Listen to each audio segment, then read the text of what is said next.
sexta-feira, até que se prove ao contrário, é dia de princesas da Disney. E hoje a gente vai falar sobre a princesa que tem um live action feito recentemente. Sim, a Mulan. Gostou? Então vem comigo! Oi, trouxas do mundo todo! Eu sou a Vanessa Alves e hoje a gente vai falar sobre a Mulan. Mulan, como todo mundo já sabe, é um filme estadunidense criado em 1998, 2 aninhos antes de eu nascer, pela Walt Disney, baseado ali na lenda da Rua Mulan. Esse filme é o 36º filme de animação da Disney e ocorre durante a dinastia Han, onde, como todo mundo que é fã de princesa já sabe, a Fá Mulan se passa ali pelo filho homem do guerreiro Fazou para poder combater ali a invasão Huno. Esse filme foi lançado durante o renascimento da Disney e começou a ser gravado em 1994, quando alguns representantes ali da Disney foram mandados à China para aprender a cultura e desenvolver o roteiro do filme. Mas antes de eu falar sobre a verdadeira história da Mulan, já se inscreve nesse canal, ativa o sininho, porque aqui, na semana passada não, mas agora, se Deus quiser sim, vamos ter vídeo toda sexta-feira de princesas e tá chegando aí nas princesas mais recentes, galera. A gente já tá em 1998. Então se inscreve no canal, ativa o sininho que sexta-feira que vem tem mais vídeo de princesa. A história da Mulan, ela surgiu porque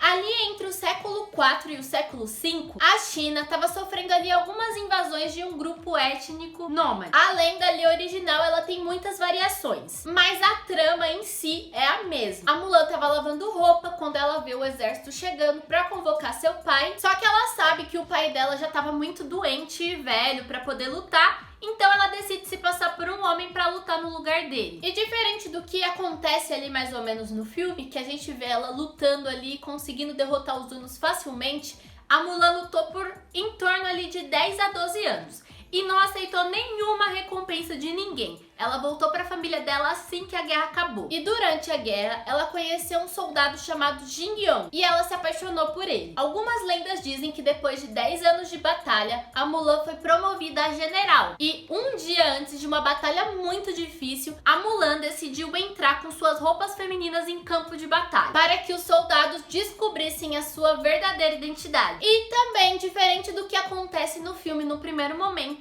a reação deles foi de muita admiração por aquela mulher apresentar tanta bravura, coragem e sabedoria. E depois deles vencerem esses inimigos muito difíceis, o imperador ele quis recompensar a Mulan. Até porque não é todo dia que o mais bravo dos seus soldados é uma mulher, né? Ainda mais lá nos primeiros séculos que a gente teve. Só que a Mulan, ela não quis saber de nada. Ela só falou assim: seguinte, eu gostaria de um cavalo para voltar para casa, só isso. E a parte creepy, galera, vem aqui. Algumas lendas dizem que quando a Mulan voltou para casa, o pai dela tinha morrido. E ela ficou muito triste. E ela ficou trazendo à tona ali as cenas das batalhas que ela teve. E começou a ser um pouco assim, digamos, assombrada e cometeu suicídio. E galera, se vocês estão gostando dessa história, já deixa seu like pra ajudar esse canal a ter um maior aí reconhecimento, tá bom? Agora vamos falar sobre o período histórico que isso aconteceu e o lugar. O lugar não é surpresa pra ninguém que seja na China, né, galera? Mulan, China, tá tudo ali, né? Porém, o momento histórico foi difícil assim até pros pesquisadores saberem quando se passou essa história. Porém, depois de algumas pesquisas,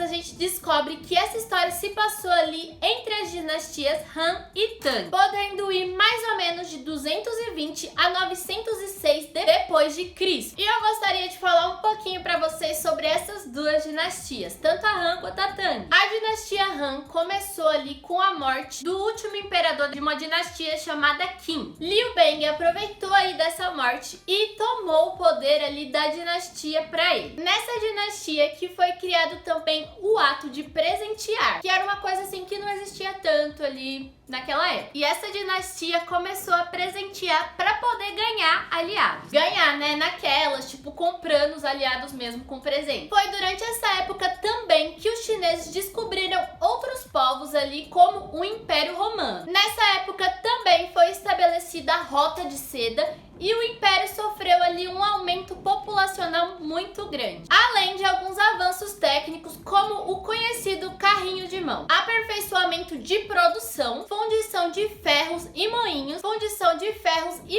movidos a água para triturar cereais e tudo mais. Porém, na época, os camponeses viviam assim uma situação bem difícil. E foi essa revolta dos camponeses que levou o fim da dinastia Han e levou o Império Chinês a ser dividido em 3 reinos. Nessa dinastia saiu o taoísmo e o budismo realmente chegou à China também após essa dinastia. Agora sobre a dinastia Tang. A dinastia Tang foi conhecida como uma das dinastias mais brilhantes que a China já teve. Ela mergulhou a China numa prosperidade que a China nunca teve antes, tanto economicamente como politicamente quanto culturalmente. Nessa dinastia, a China aumentou ali, estendeu seu território, era considerada como ausente de qualquer corrupção política e investia em peso no exército da diplomacia. Essa dinastia também ficou conhecida como Reinado de Ouro. E como eu disse pra vocês, era o reino dos sonhos. Os impostos eram baixos, o governo se preocupava em gastar só o necessário, eles implantaram reformas agrárias e concurso público, e foi nessa dinastia que foi inventado o primeiro relógio mecânico do mundo, a bússola e a máquina de imprimir livro. Porém, como a gente não vive no mundo do Peter Pan, houve um governador durante essa dinastia que se chamava Xuanzong, que cometeu ali diversos erros no seu governo, começou a aumentar impostos, a desfazer ali tratos com impérios vizinhos, e aí tudo começou a desandar. Os impostos aumentaram, a fome aumentou também, surgiram diversos desastres naturais para contribuir, e os povos de fora que ele começou a desfazer ali, os tratos começaram a atacar. Então, os camponeses que viviam muito felizes começaram a ficar muito revoltados e desencadearam uma guerra. E a dinastia, por fim, acabou quando o imperador ali não aguentou tanto derramamento de sangue, porque realmente eles começaram a ficar muito revoltados, e aí acabou abdicando do seu cargo e dando início à próxima dinastia, que foi a dinastia Ling. E galera, esse filme não se encaixa tanto assim nas minhas teorias, até porque ele não tem muita magia, né? Ali são forças humanas lutando e tudo mais. A cultura chinesa ela é um pouco assim diferente de tudo que a gente já viu, e mesmo a Disney indo até lá e tentando conhecer a cultura, os chineses não aceitaram muito bem o filme, nem a animação, porque eles consideraram o Mushu um desrespeito, sendo que era só uma forma da Disney deixar ali um pouquinho mais infantil, até o live action, que também não foi aceito assim muito bem, porque a atriz ali se envolveu em diversas polêmicas. Mas e aí, comenta aqui pra mim o que vocês acharam do live action, porque eu pessoalmente gosto só da animação. Live action pra mim não me desce, não foi legal, eu senti muita falta do Mushu. Mas comentem aqui o que vocês acharam. Minhas redes sociais vão estar aqui na descrição. Eu vou deixar aqui esse outro vídeo, porque se vocês gostaram desse, eu tenho certeza que vocês vão gostar desse outro. Muito obrigada por me assistir até aqui e tchau!